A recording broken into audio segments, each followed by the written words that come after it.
रियासत अली आज़ाद साहब, आप तमाम जो वकला की जो तंजीमें इस वक्त एहतजाज कर रही हैं उनके साथ चल रहे हैं, उनको लीड कर रहे हैं। तो 3 मौज़ूआत के ऊपर चीफ जस्टिस ने जो गुफ्तगू की उसमें से हर एक के ऊपर मैं आपसे कमेंट चाहूंगी। पहले तो इमरान खान के खत के हवाले से वो कहते हैं ये आईनी बेंच के सामने जाएगा। ये भी उन्होंने कहा कि उन्होंने एविडेंस अटैच किए हैं, इसके साथ इस मामले को देखा जाएगा। तो आप IMF के वफ्द से जो आज मुलाकात है इसको उसके साथ लिंक करके ही आप भी देखते हैं या आप समझते हैं कि वाकई इमरान खान के खत का असर हो गया जो उन्होंने 31 जनवरी को लिखा था? देखिए, जहां तक IMF का तल्लक है तो मैं बहुत क्लियर हूं। जो हमारा चीफ जस्टिस है सुप्रीम कोर्ट ऑफ पाकिस्तान, वो वहाँ के चीफ जस्टिस या इसी डिपार्टमेंट यानी इदारे इंस्टीट्यूशन से अगर उसका ताल्लुक है तो ये मुलाकातें होती हैं, बेंच और बाहर की मुलाकातें होती हैं। मैं समझता हूँ कि IMF जिस हवाले से ये गुफ्तगू हो रही है उनको उनके साथ मुलाकात नहीं करनी चाहिए थी। उसकी रीज़न है कि भाई चीफ जस्टिस इंतज़ामी ओहदा है ही नहीं है, उसका इससे ताल्लुक ही नहीं है। कहा फाइनेंस डिवीजन की तरफ से खुसूसी वजारत फाइनेंस की तरफ से जो दरख्वास्त थी उसकी बेसिस के ऊपर ये सहाफियों की तरफ से रिपोर्ट नहीं, whatever he has no access को गैर मामूली समझा। उन्होंने कहा हमारे लिए उनका ये डोमेन ही नहीं, उनका ये डोमेन ही नहीं है। ये गवर्नमेंट के लेवल पे आपस में ये IMF गवर्नमेंट के साथ में बैठे या वो यहाँ पे बैठे। आपको एक मिसाल देता हूँ, इस्लामाबाद हाई कोर्ट में जर्नलिस्ट गए थे मिलने के लिए chief justice Islamabad high court को, इकबाल हमीदुर रहमान साहब को, और उन्होंने मिलने से इनकार कर दिया। तो उन्होंने कहा what next is with me, मैं नहीं मिलूंगा। मेरा क्या हमारी सूरत-ए-हाल भी तो गैर मामूली है। वो of course, law and order को ऑफ कोर्स।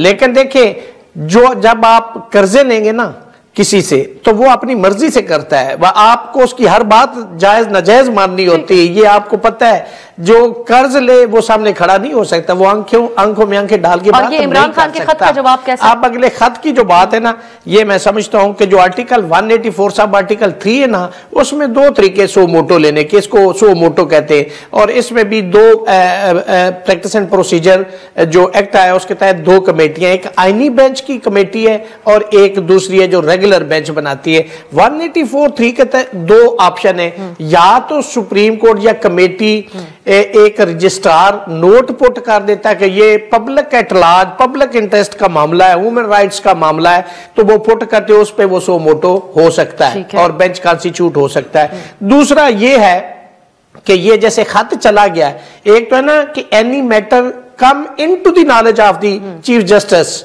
दूसरा है that has been brought into the knowledge of the chief justice. तो ये इन दैट कैटेगरी फॉल करता है and now it has came into the knowledge of the Supreme Court. और 184 के तहत उसके ऊपर चूंकि पब्लिक एट लार्ज का मामला है, जैसे आप रिपोर्ट कर रही हैं, आपके रिपोर्टर्स ने रिपोर्ट किया है, तो मैं समझता हूं कि उसके ऊपर ये हो सकता है। चलें, अब इसमें उन्होंने सीनियरिटी के हवाले से भी बात की कि ये मामला सेटल है, उस पर हम आगे जाके आपसे जरूर तीनों निकात पे बात करेंगे और जो वकला का एहतजाज है उस एतबार से भी। अब डॉक्टर तारिक फजल चौधरी साहब, जस्टिस कियानी की तरफ से एक केस में आज रिमार्क्स दिए गए जिसपे स्पीकर कौमी असेंबली ने बहुत ज्यादा एतराज किया है। जस्टिस कियानी ने कहा था कि अदलिया, पार्लियामेंट और इंतजामिया तमाम सतून गिर चुके हैं, लेकिन इसके ऊपर स्पीकर साहब ने कहा कि ये उन्हें किसी को हक हासिल नहीं पार्लियामान के हवाले से ऐसी बात करने का। लेकिन एक अमूमी राय तो मुल्क के अंदर पाई जाती है कि इलेक्शन की शफाफियत ना होने की वजह से इस वक्त पार्लियामान हो या आप लोगों की तरफ से की गई कानून साजी हो, उसकी शफाफियत के ऊपर सवाल उठते हैं और उसकी हैसियत के ऊपर भी। पटन की रिपोर्ट इस इलेक्शन के हवाले से जो है, अभी इस इलेक्शन को 1 साल मुकम्मल होने पर उन्होंने जारी की, उसकी मेन हाईलाइट यही थी कि 2024 election was war against voters, एक जंग थी वोटर्स के खिलाफ। तो आप नहीं समझ इतना सीखपा होने की क्या जरूरत जज साहब के रिमार्क्स पर?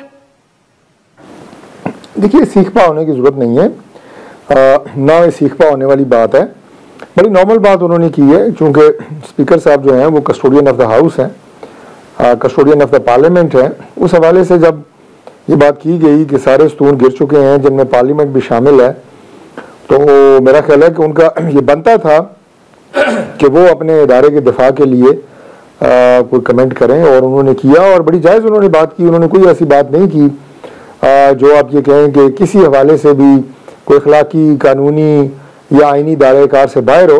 बड़ी नॉर्मल बात उन्होंने की है। और दूसरी बात यह है कि इलेक्शन के हवाले से जो आपने बात की है, मैं पहले अर्ज कर चुका हूँ कि कभी अगर आप 2008 का इलेक्शन देखें तो ये आरोज़दा इलेक्शन है, जरदारी साहब ने कहा। 2013 का इलेक्शन देखें तो जी ये पंचरों का इलेक्शन है, इमरान खान साहब ने कहा इसमें बड़े पंचर लग गए हैं, 35 पंचर लग गए हैं और फ्ला हो गए हैं।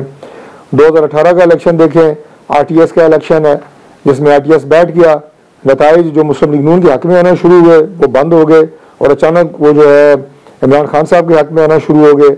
जो सिस्टम इलेक्शन के रिजल्ट कंपाइल कर रहा था जिसका नाम आरटीएस था वो बैठ गया, वो ख़त्म हो गया। उसके बाद 2024 का इलेक्शन आता है, इसमें आपको जनाब एक नई मंत्रा सामने आता है। तो ये इल्जामात लगते रहे हैं, पाकिस्तान में कोई नई बात नहीं है कि इलेक्शन के हवाले से एतराज़ात उठे जो इलेक्शन को जांचने वाले इदारे होते हैं जैसा कि पटन जिसकी रिपोर्ट का हम हवाला देते हैं, बहुत कम ही उन्होंने इस किस्म के अल्फाज इस्तेमाल किए कि 64 नए मेथड्स इस्तेमाल किए गए इलेक्टोरल मैनिपुलेशन के लिए। इस समेत और भी बहुत सारी बातें हैं जिसकी उन्होंने निशानदेही की। ऐसी मिसालें भी बहुत कम मिलती हैं हमें माजी के इलेक्शन। तमाम इलेक्शंस की बात की है, बैनुल अक़वामी इदारों की इन इलेक्शंस के हवाले से भी रिपोर्ट्स मौजूद हैं और बाकी ये इदारे जो होते हैं मैं इनके बारे में कोई बात कहना नहीं चाहता। ज़ाहिर है वो अपना काम कर रहे होते हैं, किसके लिए कर रहे होते हैं, क्या कर रहे होते हैं, उनके पीछे किस किस का क्या इंटरेस्ट होता है। आप इनकी राय को कभी भी ये नहीं कह सकते कि ये कोई हतमी राय है, या आप इसको जुटला नहीं सकते, या इसको डिनाई नहीं कर सकते, या इसे रिबट नहीं कर सकते। मैं इससे ज़्यादा इदारों के हवाले से और कुछ नहीं कहूँगा। माज़ी में तो आप लोग इन इदारों की बहुत ही हवाला दिया करते थे, लेकिन हवाले सारे ही देते हैं, आप भी दे रही हैं। बहुत सारे ऐसे इदारे हैं जो हमारे हक में लिख रहे हैं, हम उनका हवाला देंगे, उनकी राय को मुस्तरद करेगी। जो अपोजिशन की राय को सपोर्ट कर रहे होंगे, अपोजिशन उन इदारों की। तो ये इदारे जो होते हैं ये हर दौर में लगे होते हैं, इनके अपने अपने एजेंडाज होते हैं, ये काम कर रहे होते हैं। मैं इसके ऊपर कोई इससे ज्यादा मजीद बात नहीं करूंगा, लेकिन मैं ये जरूर कहूंगा कि पाकिस्तान में जो हमारे रियासती इदारे हैं, जो पिलर्स ऑफ द स्टेट हैं, उसके हवाले से हम सबको कोशिश करनी है कि हम उन्हें मजबूत करें, क्योंकि रियासत मजबूत है तो मुल्क मजबूत है, सियासत मौजूद है और सियासी जमातें अपना काम करेंगी। खुदा न खास्ता अगर हमारे जो बयानिए हैं, हमारी जो कोशिशें हैं, वो रियासत के जो सुतून हैं उनको, रियासती इदारों को कमज़ोर करने की बात अगर करेंगे तो उससे सियासत कमज़ोर होगी, उससे सियासी पार्टियां कमज़ोर होंगी, पॉलिटिकल सिस्टम कमज़ोर होगा। उसका फ़ायदा मुल्क को या आवाम को नहीं होगा, बल्कि उल्टा नुकसान होगा। इस बात का ख्याल होना चाहिए।